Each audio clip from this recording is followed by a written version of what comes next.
Hi, everyone, and welcome to Tell Me About Podcast, where each week two nerdy friends deep dive random topics. I'm Laura. And I'm Tom.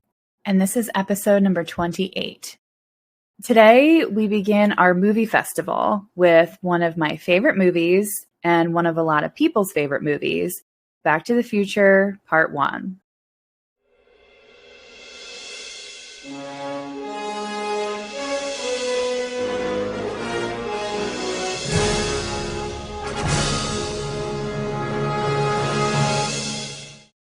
This was a very enlightening experience for me because, brace yourself, I've never seen any of the Back to the Future movies.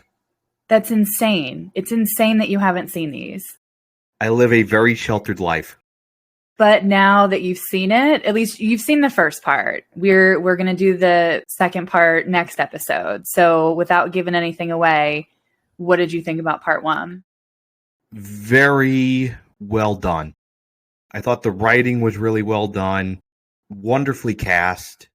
I don't know why I expected any different. It's a Spielberg and Zemeckis film, so you know it's going to be good.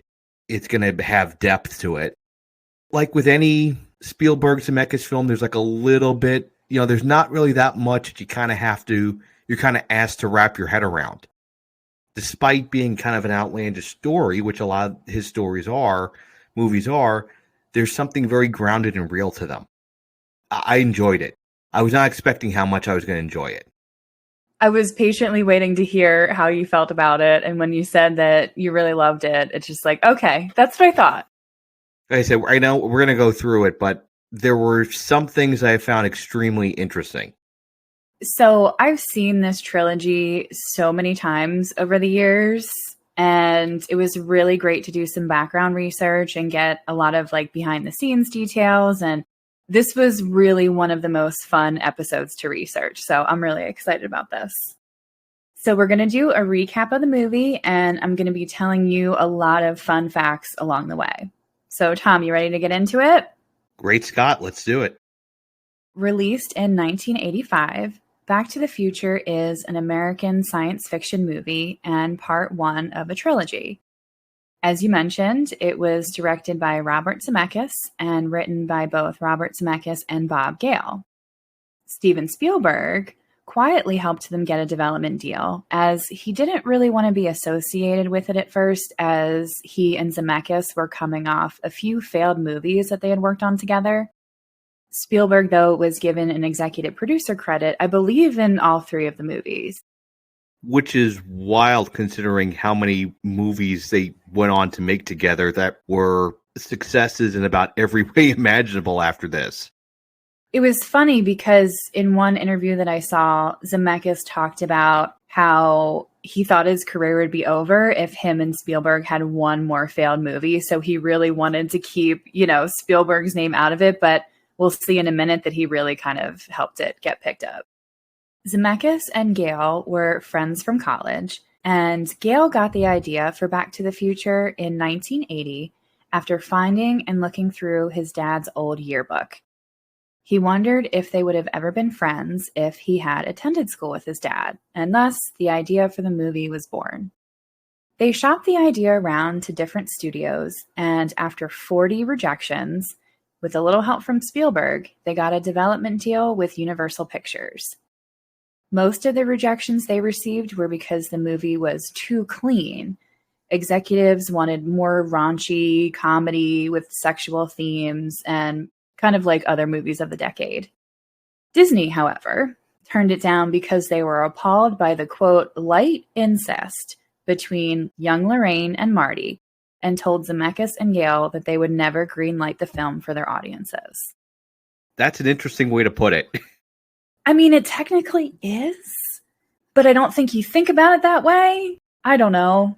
I mean, if we're going by the definition, yeah, but I think you also have to, and not that we're condoning it, you also have to look at it in the context of the plot, and we're going to get to it. Context is everything. Yeah, it really is, especially with this movie, it really is everything. After Universal Pictures agreed to make the film, executives had some notes for Zemeckis and Gale, including changing the name of the movie to Spaceman from Pluto. Zemeckis, Gale, and Spielberg thought it was so ridiculous that they responded to the note as if it were a joke. Could you imagine it being called that? Like, it just would not be the same.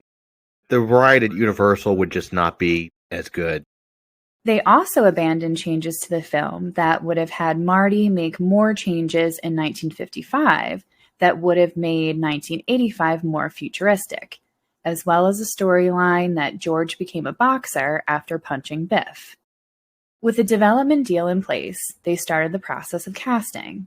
Now, a lot of people know that Michael J. Fox was their first choice for the role of Marty, but he wasn't originally cast. At the time, Fox was on the hit show Family Ties, and the actor who played his mother, Meredith Baxter Birney, was out on maternity leave at the time, and Fox had to carry some extra work on the show in her absence. Filming a movie as well would have just been too much at the time, and Family Ties was his first obligation. So Zemeckis and Gale moved on and cast Eric Stoltz as Marty, the actor from the movie Mask, where he played the character Rocky Dennis. Do you remember that? I do not, actually. Other actors that auditioned for the role of Marty include John Cusack, Johnny Depp, Robert Downey Jr., Charlie Sheen, and Ben Stiller. I honestly can't see anybody else besides Michael J. Fox in this role, but that's interesting. Michael J. Fox, he's so good at being incredulous. I'm not even talking about just in Family, just in general. He's so good when he's confused. The whole point of kind of this role is that he's always kind of confused about what's happening around him and having to kind of react on the fly. So it really is kind of made for his style and his sensibilities. Zemeckis and Gale said that they liked his physical comedy and, like you said, his reactions to things, and that really sold them on casting him, but we'll get to that in a minute. The role of Doc Emmett Brown eventually went to Christopher Lloyd after auditioning Jeff Goldblum, John Lithgow, Robin Williams, Gene Hackman, and James Woods. Lloyd said that he wasn't interested at first, but after talking with one of his friends who encouraged him to do it, knowing what a unique project this was, Lloyd finally agreed to do it. Goldblum would have been interesting.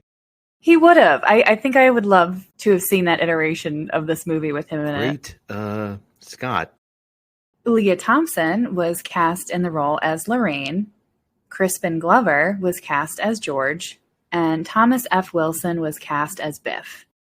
The movie was filmed in California on a Universal Studio lot and in locations around California from November 1984 to April 1985. Early into filming, though, Zemeckis and Gale realized that they had a problem. Stoltz was not a good fit for the role. He was reportedly too serious and intense, and didn't have the quote-unquote screwball energy that they were looking for in the character. They wanted Marty to be more of this bumbling idiot for the comedy of it, and Stoltz refused to take the notes from Zemeckis and Gale to lighten up his character. Stoltz was reportedly so enmeshed in his character that he refused to answer to anything but Marty. It became obvious that Stoltz wasn't the right fit. They filmed for 6 weeks before firing Stoltz when he reportedly threw a fit before leaving. His firing also rattled some of the cast members, including Leah Thompson. By this time, Meredith Baxter Birney had returned to Family Ties, freeing up Michael J. Fox a bit. Producers of Family Ties agreed that Fox could make the movie as long as he shot the show during the day. Fox agreed and would shoot Family Ties during the day, shoot the night scenes of Back to the Future at night, and shoot the daytime scenes of Back to the Future on the weekend. They tell this story about how he had this driver to run him around to different sets and home every day, and how there was a mattress in the back seat where he would just pass out and sleep when he could. He was that exhausted from this schedule, which I can't even imagine. I mean, he might not have been acting when they show him constantly passed out with his arm bent behind him in the movie. Right? That could have been real. That could have been real life. His facial expressions make it. You know, if you ever watched him in other things, whether it's the original Teen Wolf or whether it's even when he was in Spin City before he stepped away from the show from, when he was diagnosed with Parkinson's, and then Ironically, Charlie Sheen is the one that replaced him. Even when he did a guest star on Scrubs and he played a doctor with OCD, and that's kind of how they wrote around how Bill Lawrence wrote around the Parkinson's. It's his facial expressions. When they say they wanted the character lighter, that's really what they meant. His facial expressions and his kind of physical comedy make a lot of the punchlines work. With Fox in place as Marty, everything else fell into place, but they had to reshoot a bunch of the scenes they had already filmed with Eric Stoltz. The reshoot pushed back the filming schedule by 2 months and cost an extra $4 million. After they wrapped filming, the movie had several successful test screenings and was released on July 3rd, 1985. The release date was actually pushed up to time the release with the busy movie season, though some of the special effects weren't quite finished, and the ending was actually in black and white. In total, the movie cost $19 million to make and grossed $388 million at the box office. It was a commercial success and the highest-grossing film of 1985. The movie later won an Academy Award for Best Sound Effects Editing. Back to the Future was released on VHS in May of 1986 and was the most rented video that year. It was later released on DVD in 2002 and currently has 93% on Rotten Tomatoes with a 94% audience score. Back to the Future is considered one of the best films ever made and was selected by the Library of Congress to be a part of the National Film Registry in 2007. It has become a huge part of pop culture with 2 sequels, video games, theme park rides, an animated series, and a musical. It's also had a ton of merchandise made over the years. Literally, you name it, and it probably has a Back to the Future theme to it. In 2015, a crowd-funded documentary called Back in Time was made and included interviews from fans, cast and crew, including Fox and Lloyd, talking about what the trilogy meant to them over the years. Now, I watched this one too and really, really highly recommend it. It was really well done. I imagine they would have glowing things to say about it. It really kind of launched a lot. They were both sitcom stars at that point. It was really a vehicle for Fox more than it was for Lloyd. Yeah, I don't think it was about them so much, though. I think just like you said, the story of it really is nostalgic for people and either brings them back to their childhood or just people identify and love this movie so much that it's even beyond Christopher Lloyd and Michael J. Fox. It is very much the anti-Click. And that Click goes from being a regular Adam Sandler movie to, by the end of it, one of the most depressing fucking things you'll ever watch. All right, so let's get into the movie itself. Now, one of the best things about this movie is like how layered it is. Like, it's not just a time travel movie. You get action, you get comedy, you get science fiction, and you get a love story. So there's just so much to this. The first 15 to 20 minutes of the movie is essentially laying a foundation and does some really blatant foreshadowing, as you like to say. In our opening scene, you see a bunch of ticking clocks, and there's all different kinds of clocks. There's the drunk guy that's kind of slumped over with his hand that goes up to keep drinking. You have the man hanging from the clock, which is a huge foreshadow for a little bit later. And then you have that infamous clock with the cat with the eyes move as it ticks, and there's also an owl one and a dog one. And I love cats, but that one always kind of freaked me out a little bit. So the opening scene with all the clocks is actually a tribute to the time travel movie, The Time Machine from 1960. It actually has a very similar clock collection in that movie as well. You also see 2 newspaper clippings that are in a frame, and I always wondered why he framed them. It didn't really make sense to me. One article is The Brown Mansion Destroyed, and the other one, The Brown Estate Sold to Developers. Bankrupt inventor sells 435 prime lots. There's also 3 photos of famous men. You have Benjamin Franklin, Thomas Edison, and Albert Einstein. Lloyd really played up the character to be more of an eccentric Einstein. So I kind of see that with his craziness. Yeah. Well, right down to the hair. Yeah, exactly. Now we see some automated items in Doc's house, which I think was A little more rare back in 1985. You see the coffee maker. The TV news turns on, which is discussing the story about the stolen plutonium. The burnt toast, which goes up and down a couple times, which I always thought was funny. And then the can opener that opens the dog food for Einstein. That was disgusting. Yeah, that was really gross. That's not one of my favorite scenes. Marty comes in using a mat under the key, which is, again, classic 80s, and finds that nobody's home. But you see his skateboard roll right into the plutonium, so it tells you that Doc, is the one that has that. And he plugs in and turns up the sound for his guitar and gets blown back by the intensity of the sound, and the shelves fall on him. And that's the first time you actually see his face. And he looks very 80s, especially with his aviator sunglasses on. Now, the phone rings, and this is the first time I noticed it, but it looks like it's attached to a fire alarm, which I thought was interesting. It's Doc asking Marty to meet him at 1:15 a.m. as he needs help from him later.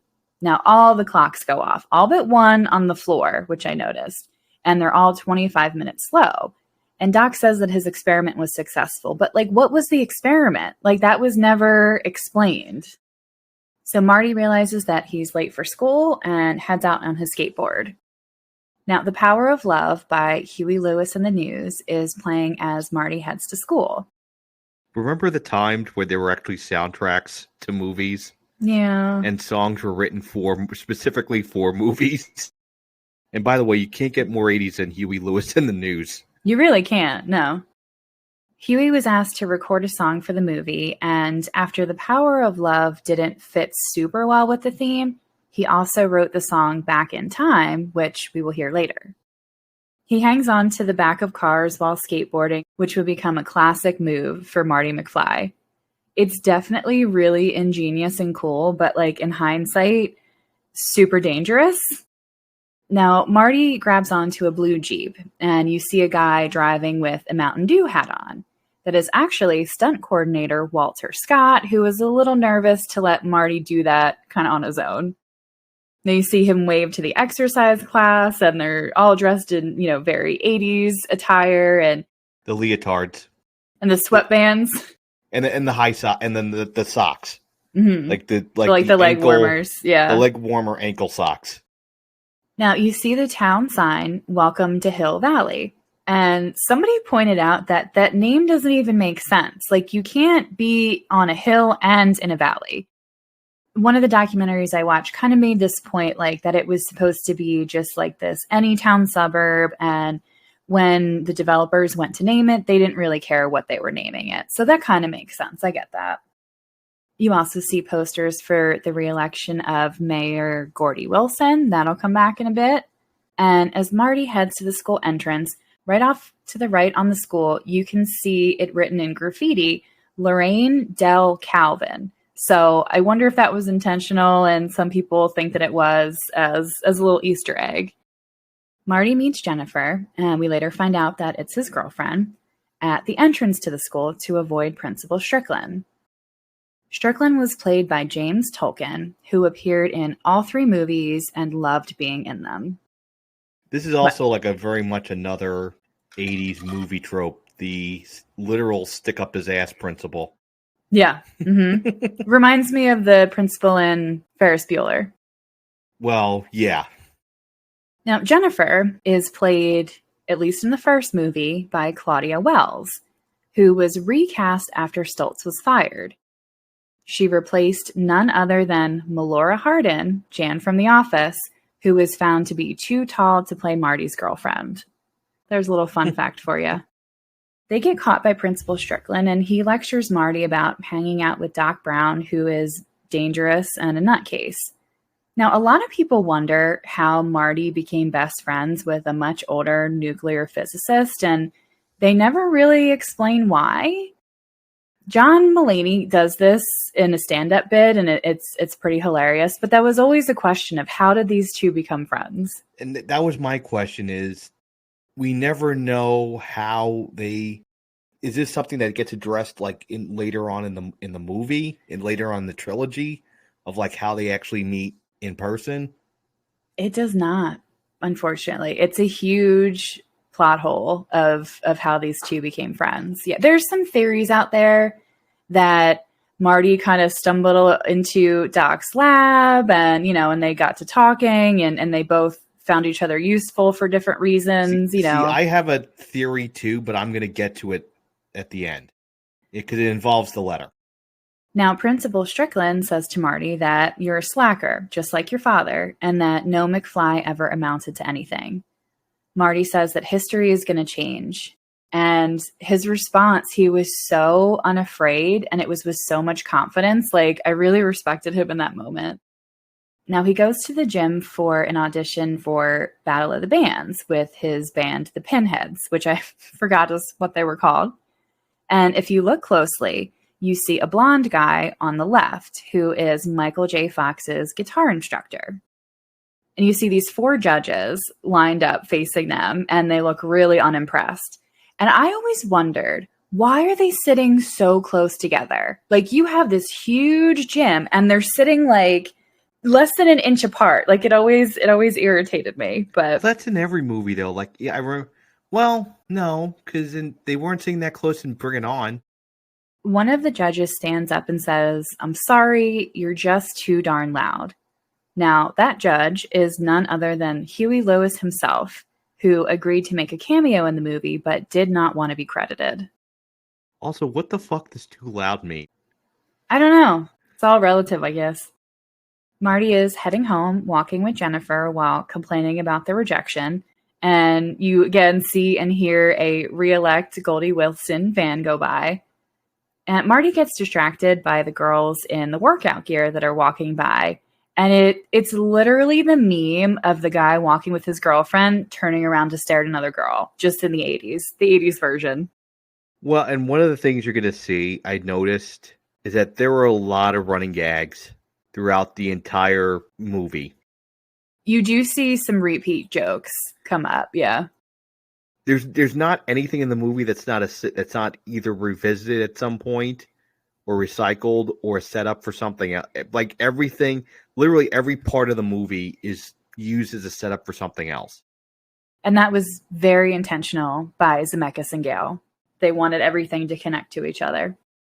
Marty sees a black 4x4 truck that he really likes that, again, will come back later. Now, this was a Toyota SR5 extra cab pickup and a replica sold in 2021 for $110,000.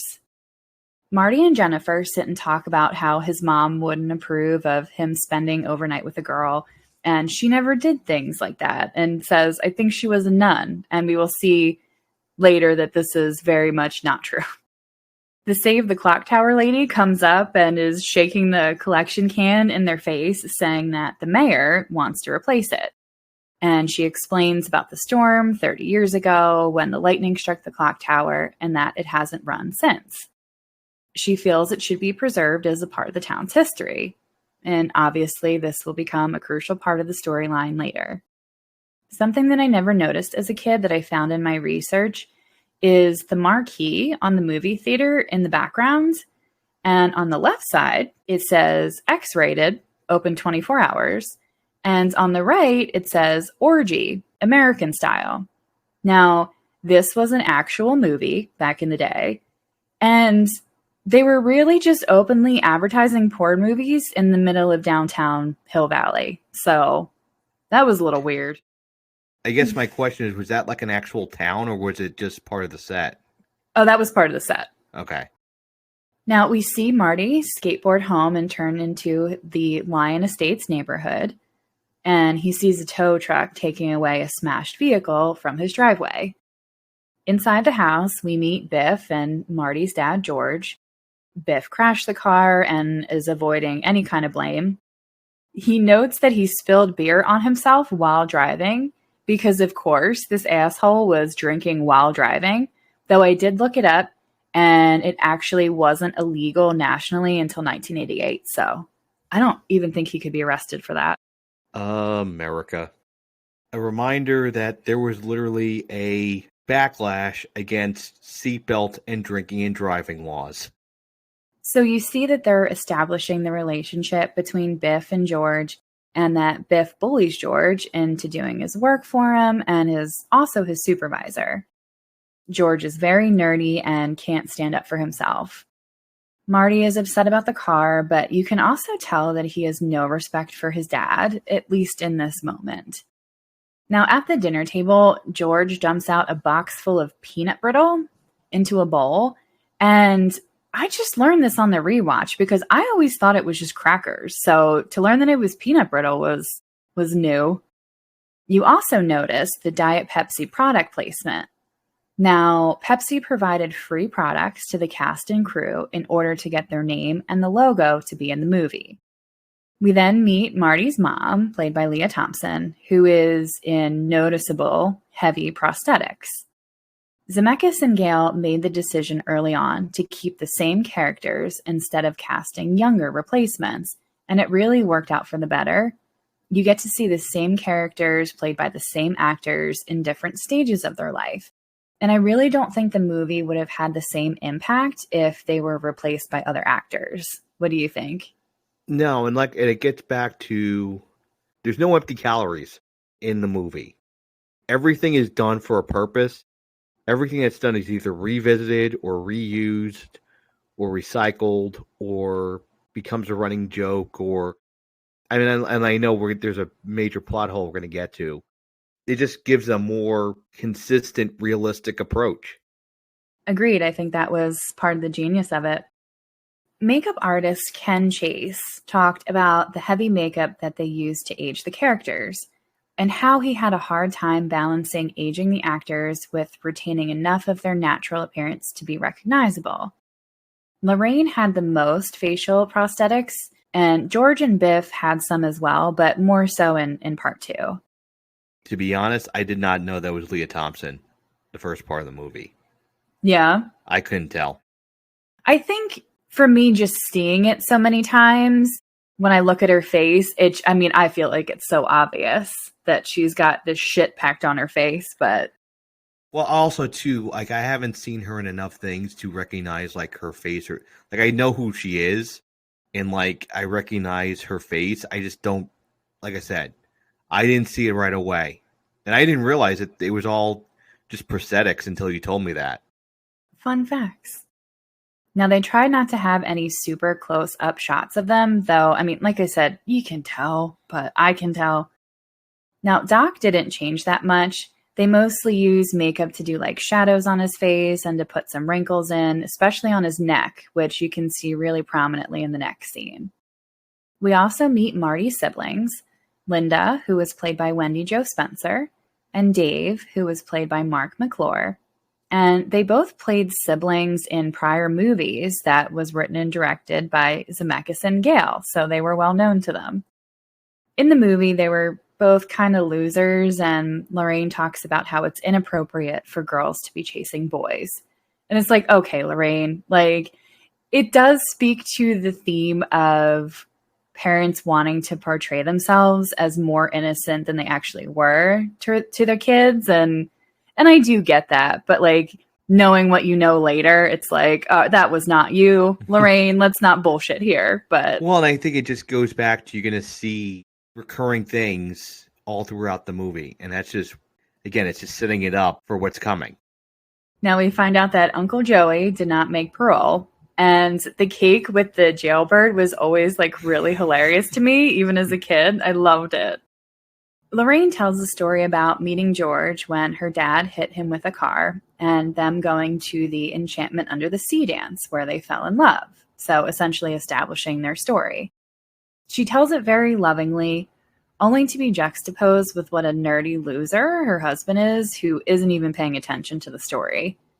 And in reality, she seemingly realizes that it wasn't quite the fairy tale she thought, and maybe she's not so happy with the life that she has now. And it also pretty much implies that she's quite the alcoholic. Something about the scene is George's laugh that I cannot stand. I don't know if it's just the cadence of it, but it just drives me fucking insane. I don't know what you thought about it.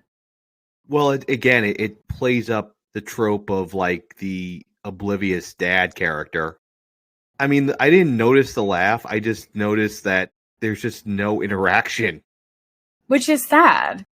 You know, like I said, juxtaposed with how sweet she made it sound, and then fast forward to today, and it's like not the same. While also, like, I got massive like Kitty from that 70s shows vibes watching her constantly go from the beer to the vodka. She does like her alcohol.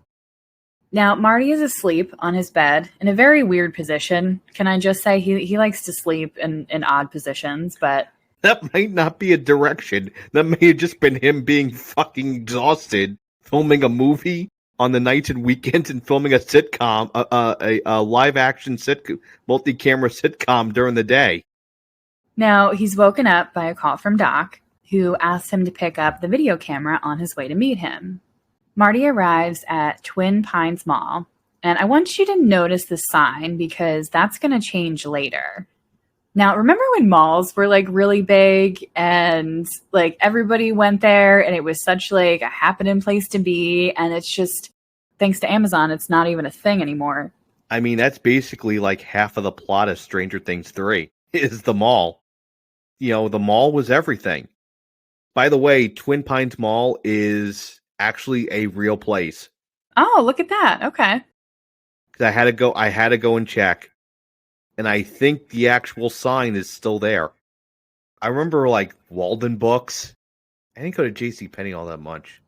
We got everything from Macy's. Oh, fancy. And food courts. And food courts, yeah. Food courts were the best because you had so many options all in one place. Like it was cool. In the mall parking lot, he meets Doc, who opens his truck to reveal a time machine, and Doc explains how it works.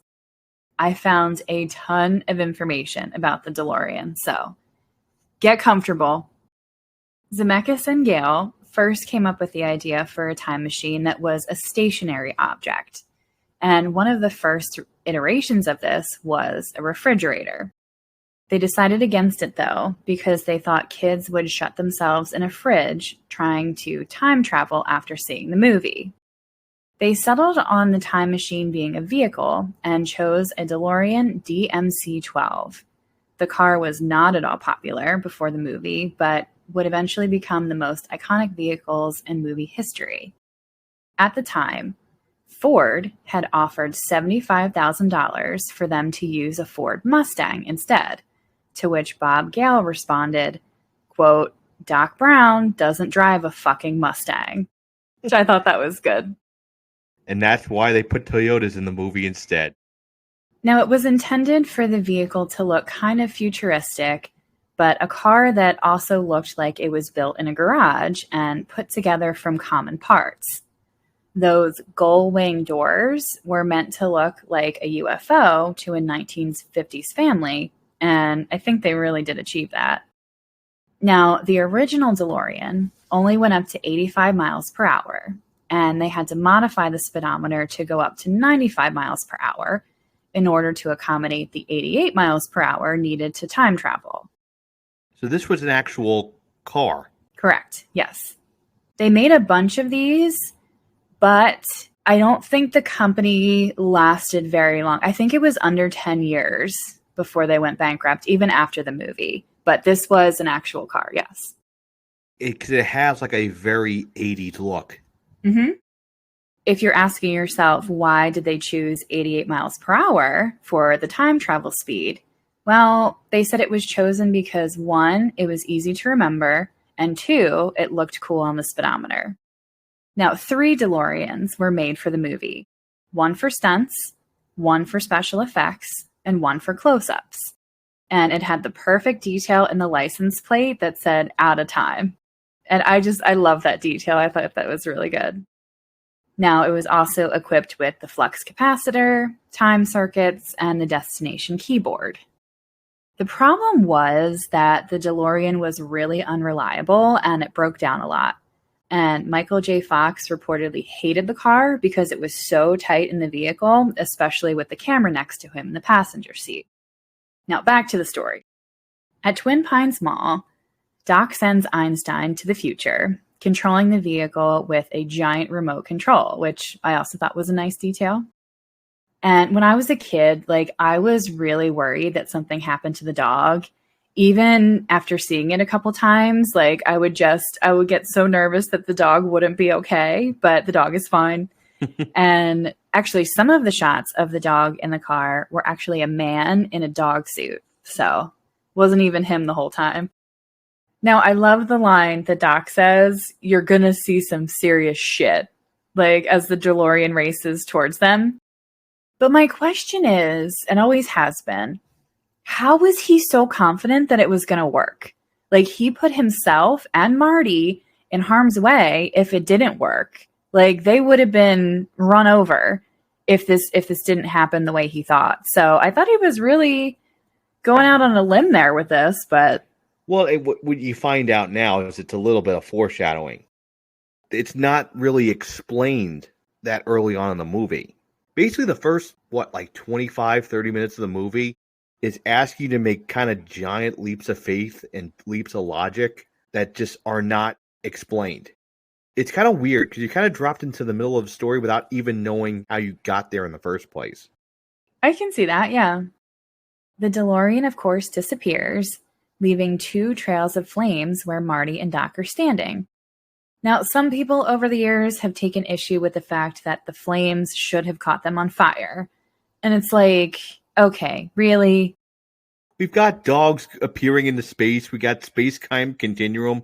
And you're worried about, that they didn't catch fire from the flames? Yeah, like that's what you're worried about. That's what you can't believe. Listen, I can believe a dog traveling through time. I can believe people traveling through time.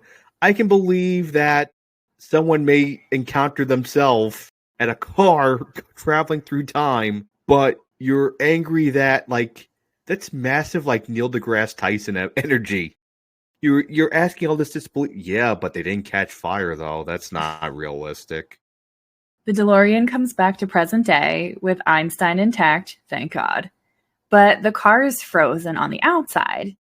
Now, there is apparently a scientific explanation for this, and that the car time traveling is going against what they call entropy, which has to do with thermal energy, and that a drop in temperature would occur. I don't really understand it. Somebody way smarter than me tried to explain this, and I still don't get it. Listen, we're not physicists. We're just here to talk about a movie. So Doc talks about November 5th, 1955, when he hit his head, passed out, and got the vision for the flux capacitor. He mentioned the need for plutonium to fuel the time travel and the 1.21 gigawatts of electrical power. The term is gigawatts, but the word was said to Zemeckis and Gale incorrectly and then passed on to Christopher Lloyd, who said it incorrectly. He also admits to stealing the plutonium from the Libyans. Now, putting the plutonium in the time machine, to me, it looked really cool. But again, my issue is Doc seems too erratic to be handling it. He was going to forget to bring the extra plutonium to the future in order to get back. So it's are you a little too nutty for this? It just makes me scared. You're brilliant, but you're also a little careless. That's one of those things where it feels like they needed to find a way to make sure that they got to the future without bringing the plutonium. It was to set up the plot. Okay.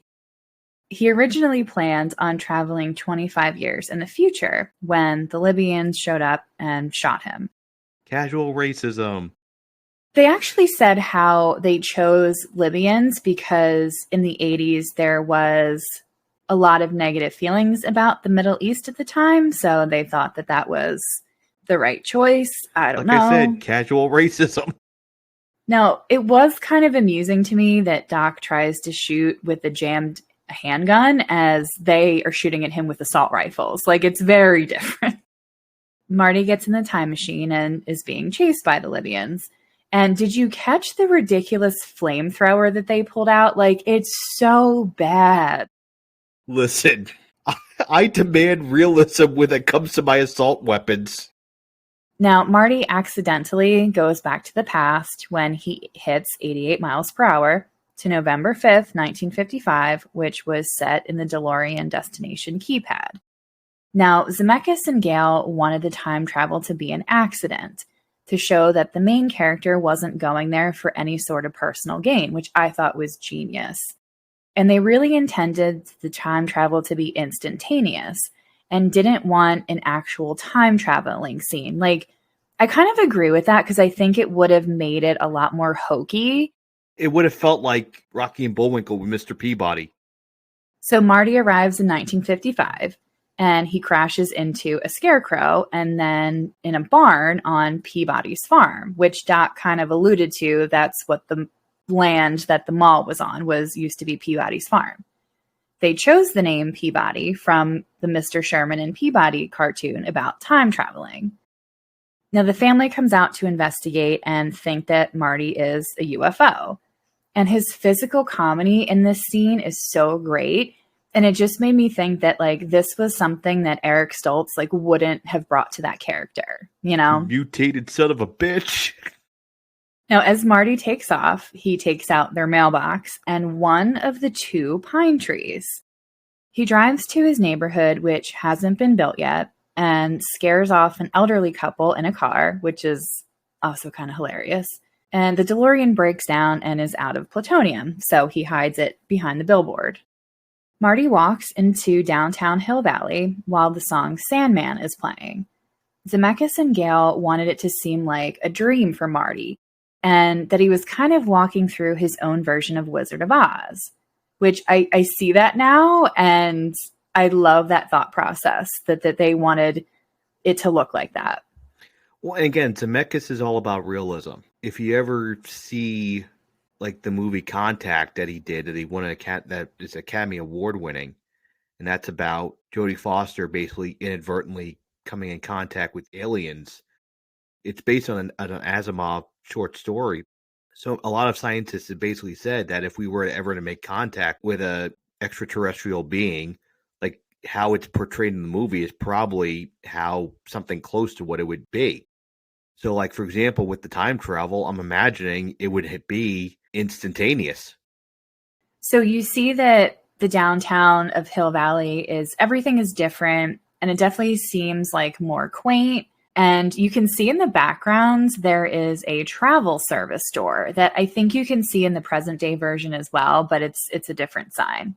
There's also a Ronald Reagan movie poster, old cars and an old gas station, a re-election poster for then Mayor Red Thomas. And Marty also sees that the clock tower is still functional. If you notice the Hill Valley town sign, it says, "A nice place to live," and "Please drive carefully," things that it didn't say in 1985. Marty walking into town and tripping over the curb as he looks around was one of the notes that Eric Stoltz refused to take, not understanding why he would be tripping over a curb. Marty finally sees a newspaper noting that it's 1955. Did it take him up until this point to realize that it was 1955? Because, like, you had all these context clues that you were not in the same year. But the other part of me thinks, like, he was so bewildered and trying to figure it out that he might have not actually realized that until he saw proof of it. Like, how can you not tell first by the cars? Especially since it's been established early on in the movie, in the present timeline, that he knows old songs. His father was watching a Honeymooners episode. So, like, he has some idea of, like, 50s pop culture at that point. Again, that's one of those things you kind of have to suspend disbelief. How does it not kind of click? He goes to the diner to use the phone to try to reach Doc, and the guy behind the counter makes fun of his life preserver vest, which would make sense that that's what he thinks that it is. And as he's walking back there, you also get a shot of the jukebox. And I always thought those were really cool, just the way they looked and how they worked. I was always a fan of those. Now he looks up Doc, but Doc doesn't answer. And he sits at the counter and asks for a tab, which is very 80s. And then he also asks for a Pepsi Free, which was the version of Pepsi that had no caffeine in it. And of course, we get more product placement. and the waiter misunderstands him on both accounts, which is kind of funny. We see Marty mirroring the behavior of the guy next to him when young Biff walks in with his goons, one of which, if you look closely, is Billy Zane, who was also in the movie Titanic, which I had to mention that. He's also in Zoolander. Yes. And I always thought it was cool that one of the other guys was wearing those 3D glasses throughout the movie. I just thought that was a nice little detail. Now, Marty realizes that his dad, his younger dad, is sitting next to him. And again, what are the odds that he lands in 1955, he goes to this diner, and he's sitting right next to his dad? I mean, I know, it's like, it's like the fire thing, but come on. Now, the scene shows George and Biff's dynamic has never really changed in 30 years. And Biff goes through pretty much verbatim the conversation between them that they had in 1985. Now, I will point out here that in cast interviews, they said that Thomas Wilson was the complete opposite of Biff, just a very sweet and gentle guy. But he did play a really good bad guy, though. I mean, you really hate him. He played a really good asshole. He did. After Biff leaves, Marty confirms that it is, in fact, George McFly, and the waiter encourages him to stand up for himself. Now, Marty points out that the waiter, a young Goldie Wilson, will become mayor in the future. Now, Goldie Wilson was played by actor Donald Fullilove, and he said in an interview that the number one thing that fans asked him to say is, "Mayor!" There is a racist interaction between him and the owner, and then Marty realizes that George took off on his bike. Marty finds George up a tree, being this weird peeping Tom instead of the bird watcher that present-day Lorraine thinks that he was. George falls out of the tree and Marty pushes him out of the way, and he gets hit by the car and knocked out instead of George. Now, what's interesting is this is the first time that you're seeing events as you've been told them, and now you realize that the timeline has been altered. So it's like, okay, what are the implications of this now? So I just thought this was so brilliant how they told you the story. You're starting to see it happen, and then something in the timeline gets fucked up, Well, also, too, it's a great... You kind of think it's as wholesome as getting hit by a car and basically becoming husband and wife through Stockholm Syndrome can be. That's what this is, isn't it? It's Stockholm Syndrome. And then you realize that it's a match between a peeping Tom and a sexually repressed teenager. It's like American Pie. So Marty wakes up in Lorraine's house and is freaked out about seeing his mom and realizing that he's still in 1955. He's surprised to see that she was attractive or thin, as he says. Now, she calls him Calvin Klein from the name on his underwear. But my question again, why were his pants off? That never made sense to me. Why did she take them off? She must have. It's so weird. Again, this is 1955 where everything's been portrayed as pretty straight-laced and conservative. And meanwhile, you have a girl who's keeping a pantless boy, in her bed while she basically watches over him. If that's not creepy, I don't know what is.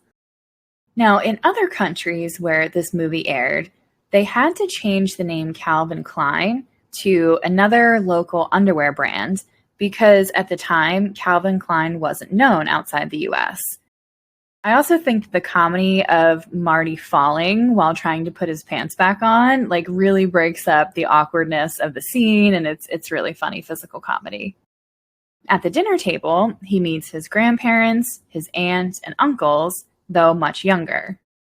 Uncle Joey is in the crib, and a nice touch is when the mom says that he cries when he's not in there, and Marty commenting that, "Better get used to these bars, kid."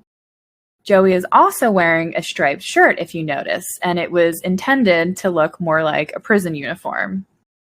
Now, Marty's grandfather is fixing the antenna on their first television while they watch TV while they're eating, the same show that the McFlys were watching in 1985. Around the table, do you notice anybody familiar? The older brother from the Wonder Years, right? Exactly. Jason Hervey played Wayne Arnold, which was the older brother in Wonder Years, and he is also sitting at the table. It's weird to see him so young. Wonder Years was what, like late 80s, I think? So this would have been like 3 to 4 years before that. And I think he's supposed to be like either a freshman or sophomore in high school when that show starts, because Kevin's supposed to be in like 6th grade, I think. So he had to have been like 10, 11 years old at that point. Yeah. Same haircut, though. Now, Marty asks where to find Doc's address, and the grandfather has this funny line, "Who the hell is JFK?" Because obviously JFK is not well known till the 60s.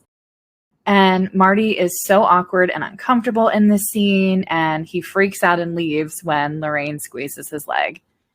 And the grandfather says to Lorraine, "If you ever have a kid like that, I'll disown you," which is like, well, that's your own grandson, so joke's on you. Now, Marty finds Doc's huge mansion, and I always loved how Christopher Lloyd like opens and closes the door real quick, and that giant device that he has on his head, like that's how you meet Doc in 1955. And he puts that suction cup on Marty's head and tries to read his mind. Now, we kind of mentioned it, but like Lloyd's physical comedy complementing Michael J. Fox's physical comedy is just like perfection together. It really is. You need the kind of grounded befuddlement and bewilderment of Fox to really kind of be not a foil, but be, I guess, yeah, be a foil, to be like a polar opposite to like just the kind of zany bouncing off the wall chaos of Christopher Lloyd. Marty explains who he is and shows proof of ID and a picture with his siblings. Another mention of Ronald Reagan comes up when Marty tells Doc that he is president in 1985. And Doc's reaction, "The actor?" Marty recounts the story that Doc told him about falling and hitting his head, leading to his vision for the flux capacitor. This is when Doc starts to buy into what's happening. They go back to where Marty hit the car, and then Doc shows him the drawing that he made of the flux capacitor. Later, Marty shows Doc the tape from that night about how it works, and Doc wonders how they're going to generate the needed 1.21 gigawatts and laments about the lack of access to plutonium. They realize that lightning is the only thing that could produce enough power, and that they could harness the lightning bolt that struck the clock tower because they know exactly when that's going to happen. Now, at this point, when Doc's telling Marty that he's sending him back to the future, he actually looks directly into the camera as he's saying this, and this was completely accidental, and you can see him, Christopher Lloyd, kind of like quickly looking off to the side and in a different direction, but they decided to keep it in anyway. They talk about how interactions with other people can interrupt the timeline, and Marty tells Doc that he interacted with both of his parents. They then start seeing Marty's brother disappear in the photo because things aren't going according to the timeline and his existence is being erased. Doc and Marty go to the high school to get his parents together and back on the correct timeline. Again, I don't know if you noticed, but as they're walking up to the school, there's this like row of bikes. And both of them climb over the row of bikes instead of going around them to the front, which always was like, again, the physical comedy, but it's like, what are you doing? I didn't notice it, but now I do. Doc mentions Florence Nightingale syndrome to explain why his mother is falling in love with Marty. So, of course, I had to look this up because I knew that this wasn't actually a clinical term. And I found that there is no record of Florence Nightingale ever falling in love with one of her patients. And it's only a pop culture term that was first mentioned in 1982 in an interview with an actor named Albert Finney. And he was talking about like nurses and how they relate to their patients. And Back to the Future is the only other famous mention of it. Now, in the school hallway, you see that George is getting bullied by the other students. And Strickland, and he's still mostly bald, by the way, calls him a slacker. Now, I don't think this makes him a slacker. Like, yes, nerdy and can't stand up for himself. Yes, but a slacker, I don't really understand that. No, but again, it's a trope. It's the stick up the ass principal that doesn't have a clue of what's actually going on, and that's the whole, again, that's the trope that he's playing. So Marty introduces George to Lorraine, but she pays no attention to him. Marty reacts to Doc saying that Lorraine is interested in him and not George, and he responds, heavy, a very 80s term. And then it's hilarious because Doc then asks if there was an issue with the gravitational pull in the 80s because he used the word heavy so much, which is, again, perfection. They see the poster for the Enchantment Under the Sea dance, and it was the opportunity to get them together. Marty sits with George in the cafeteria while he is writing stories about aliens. And Marty's really impressed with George's creativity, but George is really cringy and so fearful of rejection. It's kind of annoying. They talked about in one documentary how Crispin Glover was super manic during this episode, and he was playing it too big with his gestures. And they really said that in general, Crispin was very difficult to direct because of his dramatic movements. And in this scene in particular, they threatened to duct tape him to a chair if he didn't tone it down. Now, Crispin Glover is not in Back to the Future Part 2 or 3, and it's in small part due to this reason. Now, there's more to that story, and I'm going to get into that in next episode when we recap Part 2. Now, Biff is harassing Lorraine, and she slaps him. Marty intervenes because obviously I think it's a combination between his hatred of Biff and his desire to protect his mother. And we notice the dramatic height difference between Biff and Marty, and Michael J. Fox is, in fact, a short king. Now, Strickland stops the fight, and Biff says one of his famous lines, "Make like a tree and get out of here." Always fucks that one up. And I forgot about how there's a paper airplane that zooms into the frame at that moment and really lightens the mood. And Marty does notice that George is gone again and goes after him. He does find George and encourages him to ask Lorraine to the dance, but he doesn't want to miss his favorite TV show, Science Fiction Theater, to go to the dance. Science Fiction Theater was actually a real show that ran from 1955 to 1957. Later that night, Marty shows up to George's house dressed in a hazmat suit and plays a tape on a Walkman and headphones and wakes him up. If you notice, the tape says Edward Van Halen, and this is because the band itself did not want to be associated with the movie. Only Eddie did, so they had to add Edward to the top of the cassette tape, and it really was Eddie Van Halen playing on the tape. I guess I'd want to know if this was before or after Eddie. Well, Eddie didn't leave Van Halen. David Lee Roth did, but I'd be interested to see if this was before or after that. So 2 things I noticed about this scene. First of all, why didn't George rip off the headphones when Marty was playing that way too loud? Maybe he didn't know to, but wouldn't that be your first reaction, is to get the sound away from your ears? I don't think he knew where it was coming from. So he probably didn't even know he had headphones on. Headphones weren't around in 1955. Yes, I know that, but I was thinking more of the instinctual reaction to that. Second thing I noticed, if you look closely, and other fans have noticed this too, Marty has a blow dryer in his belt, but they didn't exist in 1955. So some people say that oh, this was from the time machine. Doc left this in the time machine, and maybe so, but doesn't Doc bring his own luggage and put his own luggage in the car before he puts in the plutonium? That would explain the hairdryer. Okay, yeah. The next day, George shows up looking very sweaty and disheveled because he apparently overslept. And he said that he was told to take Lorraine to the dance or that Darth Vader would melt his brain, which is phenomenal. And I really think Marty played on his love of UFO and extraterrestrial stuff. And I thought that was pretty genius. From the planet Vulcan. Now, George writes down the words that he should say to Lorraine while Marty is drinking, of course, a Pepsi. And in the diner, we see Goldie dancing in the background, which is so adorable. He's so happy and joyful. And it's just, I don't know if I've ever really noticed that before.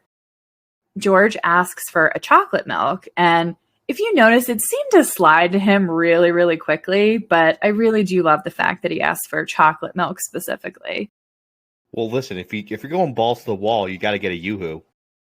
Now, George weirdly and breathlessly tells Lorraine that he's her density, meaning destiny, when Biff and crew walk in. The whole diner falls silent as Biff starts harassing George, and Marty trips him and then punches him. Now, when Marty punches Biff in the diner, it's actually footage of Eric Stoltz punching Thomas Wilson. And you can tell because his arm comes from a higher angle than it would if Michael J. Fox did it. So I thought that was interesting. They kept that in. Now, a badass chase ensues with Marty on a skateboard. And Tom, I know you kind of cheated and you started to watch part 2. But once you get a little further into part 2, there is another infamous chase that I think is even better than this one. That it's so good. So just prepare yourself for that. Biff chases him in his car when arguably one of the best scenes of the movie happens, when Marty climbs over Biff's car and then they crash into a manure truck. Like, it's incredible. And I really love the kid's face when Marty hands him back his skateboard. Like, it's really cute. And that kid grew up to be Tony Hawk. That would have been something. Now, back at Doc's, he's rewatching the tape of that night when he got shot. And he doesn't actually find out what happened because the tape cuts out, but he also says that he doesn't want to know about his future. He shows Marty a miniature model of his plan with the clock tower and the lightning, and he apologizes for it, but it's actually like really well done and really cool. Now, his plan to harness the power of the lightning bolt is through wires and street poles, and it will come in contact with a pole and hook on top of the DeLorean that is directly connected to the flux capacitor. 2 thoughts here. 1, this needs to be so perfectly timed, like down to the second, which is almost impossible. Again, it's a movie, yeah, but like if you're thinking about this logically. And then 2, the plan seems very like rudimentary, but also like really genius at the same time, which I guess that's the point of it, you know? It does. It's genius, but again, it's almost an impossibly precise timing. Not to mention, like, it's all like hinging on the hook catching the wire perfectly too. It seems pretty crazy. But this is also a time travel movie, so. Now, during this demonstration, the car that they're using as an example catches fire and then lights up the trash pile. Now, I always thought Doc's gasp at this was like so funny. Like, he's so surprised and horrified that this happened. And we see Lorraine showing up and wanting Marty to ask her to the dance. And you can see like Doc's physical movements in the background trying to conceal the time machine. Again, just brilliant physical comedy. It really is. The thirst was real for Lorraine. Now, Marty does agree to take her, and he does so like off screen. But like, he could have just told her no.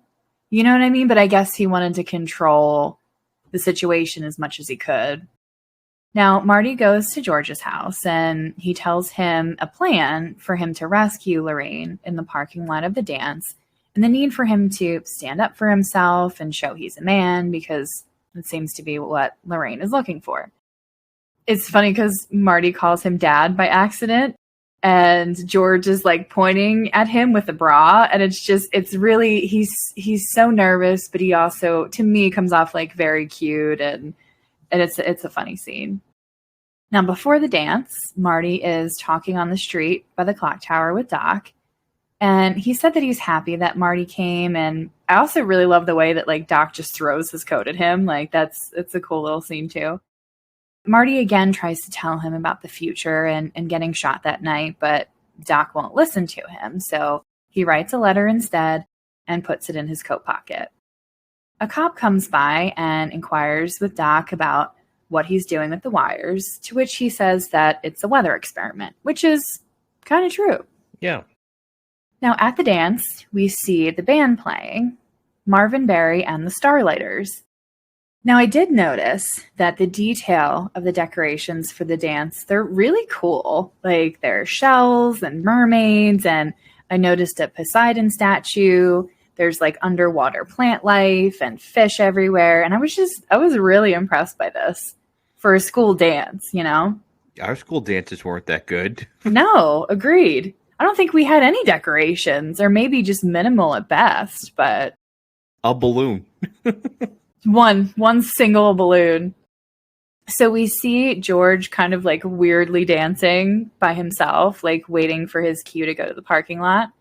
And Marty and Lorraine arrive, and they sit in the car while Lorraine takes a drink and lights up a cigarette, or as you would say, Tom, puffing on a heater. Just having a dart. Now, Marty finds out that she's not as innocent as she told him that she was in 1985, and she winds up kissing him, but is like repelled from this, saying that it's like kissing her brother, to Marty's relief. I guess brother was the best way to put it, but that was a weird transition. It was a weird scene. Well, yeah.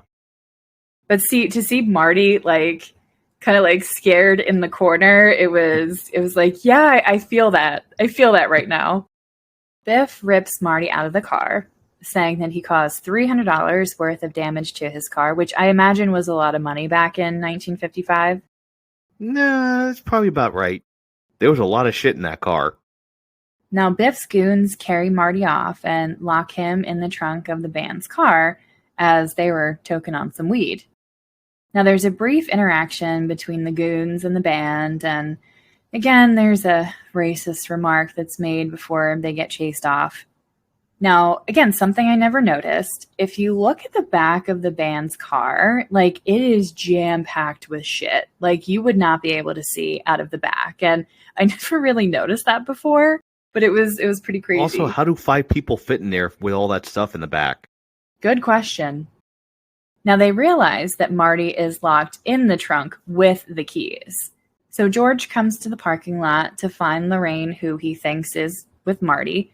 And instead, he encounters Biff, who is essentially attempting to sexually assault her, which is not great. It's my least favorite scene in the movie. But Biff twists George's arm after his first attempt to punch him and pushes Lorraine to the ground after she tries to intervene. Biff is laughing at her, and this angers George enough where he clocks him, and Biff does this like spin move, which that'll happen again in subsequent versions of this before falling to the ground. Meanwhile, the band gets Marty out of the trunk, and the guitarist kind of like busts his hand in the process. And Marty offers to fill in for the band member because he can play guitar. That worked out really well. Back inside, George and Lorraine are dancing to Earth Angel, and Marty sees a picture of him and his siblings still disappearing as he starts to slowly fade in real time as well. So 2 things about this scene. Some people make the argument that all 3 siblings should be disappearing at the same time, or at the very least, Marty first and then his 2 older siblings. What are your thoughts on that? I mean, shouldn't it be at the same time? Since, like, if he changed the future, wouldn't it affect all 3 of them at once? I don't see how, if you're changing the future, why would it affect them? I mean, again, it's suspension of belief, but why wouldn't it change all 3 of them at the same time? I agree with you. I think logically, all 3 of them should be disappearing at the same time, because if you think that they don't get together at all, then none of the kids happened. But I really think it was more for dramatic effect and storytelling. So I think that's really just the reason. Now, the second thing in this scene is the special effect of Marty's hand disappearing. And it's super cheesy and, I don't know, not super well done, but it was the 80s, so I get it. They didn't have a ton of really good special effects back then. Part of it is, too, like, you're coming off of, you're 3 years removed from Spielberg doing E.T., which for a long time was kind of the gold standard in terms of like, visual effects.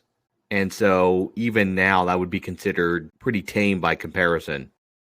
Now, they had issues with the special effects in this scene because they really rushed the first release of it. Like I said, they pushed up the release date, and they had to later go back and fix it. But Zemeckis and Gale say that they're really not happy with this scene or how it looks, but I think they did the best that they could at the time, you know? It looks like Star Trek with the transporter. When they go in the transporter in Star Trek and they're being beamed somewhere, that's kind of what it looks like a little bit. On the dance floor, this red-headed weirdo cuts in to dance with Lorraine, but George gets her back and kisses her, prompting Marty to pop back up, and all his siblings come back in the photo because the timeline is back on track. Marty then plays the song Johnny Be Good for the crowd, and it's an oldie where he's from. Zemeckis and Gale almost cut this performance from the movie because it didn't advance the storyline at all. It tested really well with audiences, though, so they decided to keep it in. Now, Johnny Be Good is a 1958 song by Chuck Berry, who initially didn't want them to use his song in the movie. He changed his mind when they offered him $50,000 for it. I mean, that would change my mind. Yeah. You may have noticed, too, that it's not Michael J. Fox singing the song. It was actually sung by a man named Mark Campbell, who was a member of the R&B band Jack Mack and the Heart Attack. It was credited as being sung by Marty McFly in the credits to cover the fact that Michael J. Fox didn't actually sing it. But to me, it's pretty obvious that he's not singing it. I don't know. I mean, I've never heard Michael J. Fox sing, but I'm assuming that's not what he sounds like. Now, while Marty is playing, Marvin Berry calls his cousin and says, "You know that new sound that you've been looking for? Well, listen to this." And the implication is that Marty just invented rock and roll. Now, something really stupid to point out in this scene, but I just have to. So when Marvin is making the call, you see that his busted hand is wrapped up. And the blood on the bandage is so fake. Like, it's not the right color. Like, I know it's such a stupid detail and it doesn't matter, but it bothers me. Actually, blood would be a darker red. Thank you very much. Exactly. Yeah, it was too bright red. I'm like, that's not how that would happen. I mean, that looks like basically ketchup out of one of those red plastic ketchup dispenser things. Exactly. So the crowd really seemed to like the song at first. And if you notice, like, the choreographed dancing is just like absolutely phenomenal. Very, very swing, very 50s. Like, it was really neat to see that. Now, Marty gets a little too crazy and confident with his guitar skills. And by the end, the crowd is left like really stunned and confused. And he says another one of his famous lines, "I guess you guys aren't ready for that yet, but your kids are going to love it." Marty catches Lorraine and George on his way out, telling them that it's been educational, and he guaranteed them that he would see them again. Now, this is really a good scene for like inside knowledge that only him and the audience know what's going on and get the joke. Like, it's really, I love scenes like that where the audience is in on the joke. You know what I mean? Well, it's a nice little like fourth wall break without actually breaking the fourth wall. He takes the time to point out that if their kid ever sets fire to the living room rug, to go easy on him, which I think was really funny and maybe a little selfish on Marty's part, but like, I get it. Now that the timeline is back in motion, Marty goes to find Doc impatiently waiting for him. They briefly discuss the logistics before Marty hugs him, and it's a really, really sweet moment. Makes me tear up. And Doc finds the letter that Marty wrote him about the future, and they're screaming at each other about it with this like wind whirling in the background from the storm. Now, this was done intentionally to really drive up the emotion of the scene. Doc rips up the letter, though Marty still tries to tell him about it. A tree branch falls and brings down one of the wires that they need. Doc climbs up to the clock tower to rehook it. He goes out on the ledge and is scared by this lion statue, which was actually brought over from another film where they used it as a prop. The clock tower bell chimes and he almost falls. Marty races back to the time machine and does this really cool move where he slides across the hood before he gets in the car. And he checks all the things are in the car that's working properly and says, you know, the flux capacitor is fluxing. What's the verb there, you know? Maybe capaciting? Maybe. It was a funny one. That's not a word. No. Now, Doc breaks the ledge of the clock tower, and this actually can be seen in present time. Now, Marty can't start the car, though, and he flashes the SOS sign with his headlights, but he does get it started after he hits his head on the steering wheel out of frustration. Marty starts driving, his Doc scrambles to get all the wires connected, and he zip lines down from the tower to fix another wire that was disconnected. The suspense in this scene was just incredible. And I do have to note that it wasn't Christopher Lloyd who ziplined down, that was a stunt guy, but it really did make the scene really suspenseful. Now, he doesn't quite get it reconnected correctly, and the lightning goes through Doc as he becomes like this conduit for the electricity, which should have killed him, I guess, but you know. The lightning bolt from the clock tower was supposedly the largest bolt of lightning in cinematic history. After Marty is sent to the future, there is dead silence and then Doc celebrating. Back in 1985, Marty crashes into the movie theater upon re-entry. It's interesting to note, I don't know if you noticed this, there is no damage to the car. Zero. And also, too, the marquee has changed. It is, you're right. It's a church now. And they said in a documentary that they did that because of the rise of evangelicals in the 80s. So they thought that it was an important kind of cultural piece to put in there. Now, there does appear to be an unhoused gentleman laying on the bench, and Marty seems to call him Red, as in Red Thomas, the mayor from 1955. Now, there is a lot of controversy around this. Some people say that it was the former mayor, that he's now down on his luck in 1985. But Bob Gale says that the two characters are not connected. I did listen carefully, and he does call him Red. So I thought he called him Ray. No, he calls him Red. So I don't know. I'm very confused by that. Now Marty runs down to the mall parking lot, which, if you notice, is now Lone Pine Mall, because he took out one of the two pine trees when he crashed into the Peabody Farm in 1955, which I thought, I've never noticed that. Like, that was such a perfect thing. He shows up just in time to see Doc get shot by the Libyans, and then sees himself go back in time in the time machine. Marty runs over to Doc, who is wearing a bulletproof vest, because he taped up and read the letter that Marty wrote to him in 1955. That was really what I wanted to ask about, how Doc finds Marty in the present time. Is it because, does he find him because of the letter, or do they just randomly get together? He's obviously read the letter by this point.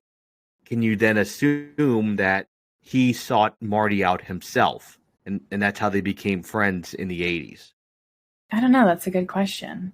I don't think that has any bearing. Although, yeah, I guess if he read it. We never know how they meet in the present timeline. Or when. Is time linear, or is it just a loop? Yeah, I don't know. That's a good question. Very meta. Doc drops off Marty at his home and heads off to go 30 years into the future. It hit me in this scene that Doc had not traveled in the time machine yet. At this point, it was just Einstein and Marty. And I'm like, oh, he's never time traveled in his own time machine yet. So Marty wakes up at home, and the song Back in Time by Huey Lewis is playing on the radio. Marty sees that his house is more nicely decorated, and his siblings seem more professional and successful. And his sister gets calls from a few guys, which was definitely a change from before. I guess my question in this scene is, are they still living at home? Because they're there for breakfast, or are they just visiting? Because they seem to be, I guess, more stable in this version. But I don't know. They never really go into that. No, but you would think that they would be out on their own, but... If we're going the way we're supposed to be going, you would think that, but it's never really explained. It's just kind of there. So George and Lorraine come home from playing tennis, and they really look much better and healthier and more in love with each other than they were in the previous version of 1985. Lorraine now likes Jennifer, and she asks about their trip to the lake, but Marty still thinks that his car is wrecked, to which everybody freaks out about. We then see Biff outside waxing George's car, which is just perfect. He is submissive to George now that George stood up to him all those years ago. And if you notice, he also calls him Mr. McFly, which is wonderful. Love to see it. Also, Biff has lost his hair. Yes. He has an extremely noticeable comb over. Now, Biff brings in a package with a book that George wrote called A Match Made in Space. On the cover, you see a guy dressed like Marty in the radiation suit with the two people that he brought together. So the implication is like it was based on his interaction back in 1955, which I mentioned earlier will lead to a plot hole that I want to get into in a minute. Out in the garage, Marty sees that he has the black 4x4 truck that he wanted in the beginning, and Jennifer walks up to greet him. All seems well and nicely tied up until Doc shows up again in the time machine, telling Marty that he needs to come with him to the future for the sake of his kids. Marty asks kind of jokingly if they become assholes or something. Now, Doc takes pieces of trash to put it in the Mr. Fusion home energy reactor that is used for fuel on the modified time machine that flies now. And he encourages Jennifer to come along, something that Zemeckis and Gale would later regret in part 2. And we're going to get into that next episode. Doc rocks his futuristic sunglasses, and as they fly off, he says another famous line, "Where we're going, we don't need roads." So that is the end of part 1. Any thoughts before we wrap up? The barely altered timeline. That is a really interesting point. They talk so much about just changing one thing can have massive implications on the future. In a lot of ways, they changed some things, but they didn't change. It wasn't like a massive change, which is really an interesting decision to go with. There's also this argument, and I see it, that why is Marty the exact same? Because if he was raised in this alternate timeline where his parents were more loving and cared about each other and it just seemed like a more positive family dynamic, wouldn't he be different? But he's the same. You know what I mean? So that's kind of a mindfuck too. So first I wanted to point out that Crispin Glover, who played George, apparently did not like the ending of part 1 and said that the message that money buys happiness was not the right message to send.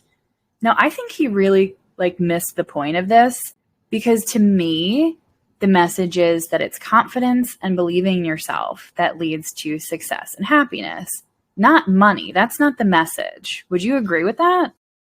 Other than the cars, you wouldn't necessarily know that they have money.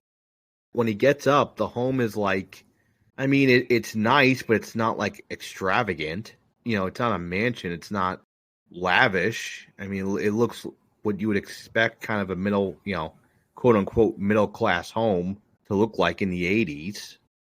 I took confidence and I took self-belief more than I took money out of it. You really wouldn't know they had money until you saw the cars. Yeah, I think he totally just missed the message of the film. But like I said, he doesn't come back for part 2 and 3. And again, we'll get into it, but maybe that was for the best. Also, money's not really discussed anywhere in the movie. It's discussed in part 2, but we'll get there. Now, second point is a lot of fans feel like Doc was more of a father figure to Marty than George was. And they talk about how, yes, that Marty kind of righted the timeline, but it was something that he screwed up. And Marty seems to help Doc a lot more than he helps George throughout the movie. And I didn't really think about it that way, but I agree with that statement.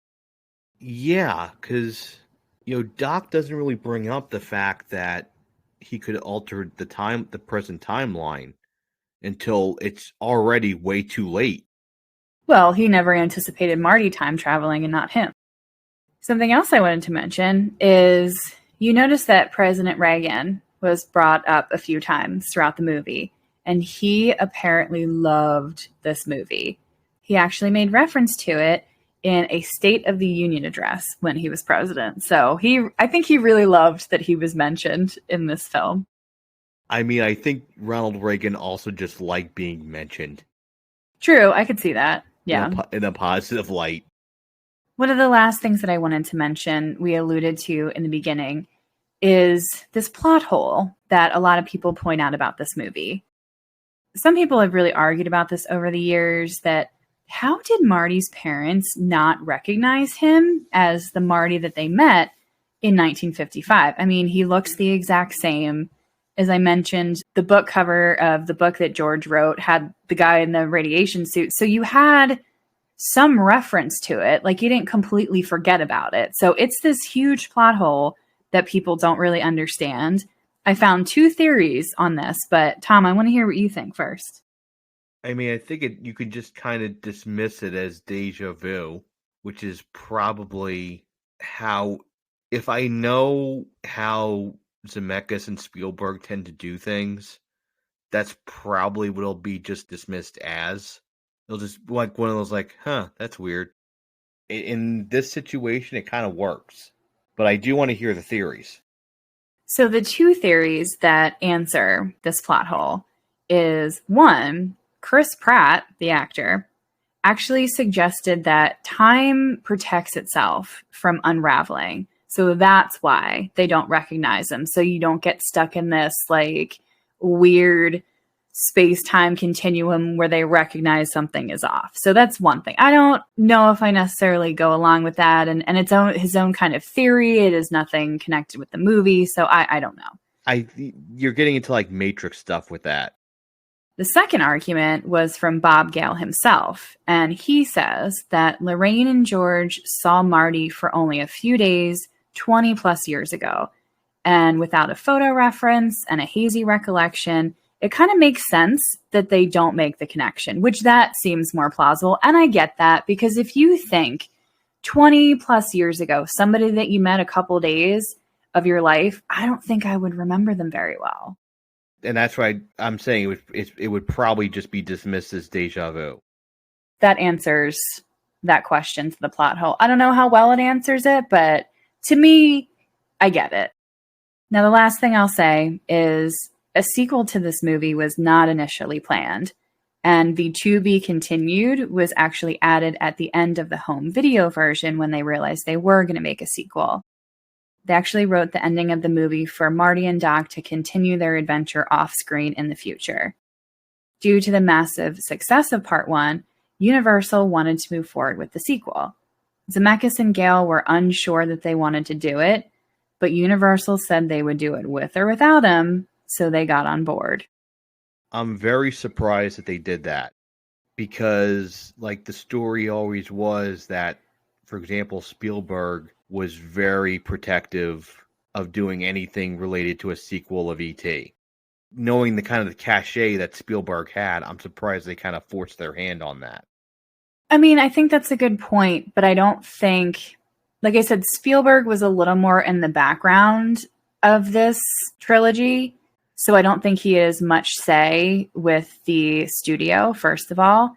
And I think, given the massive success that this was, and the ending kind of leaves it open for a sequel, that Universal was like, fuck it, this is what we're doing. True, but like I said, you don't think they would have loved to done an E.T. sequel? They made a huge fucking deal out of the fact they made the Comcast commercial with E.T., and that was quote-unquote the sequel. Okay, everybody, that's our show. So tune in next week when we're going to recap Part 2. So Part 2 of this is another wild ride for those of you that know. The storyline is jam-packed as we jump around a lot more in the timeline. So I'm really excited to take a deep dive into that one. I'm excited for Part 2. So please remember to rate, review, and subscribe. Follow us on Instagram and TikTok at the Tell Me About Podcast, and send us comments and episode suggestions to thetellmeaboutpodcast@gmail.com. Have a great week, everybody. Bye.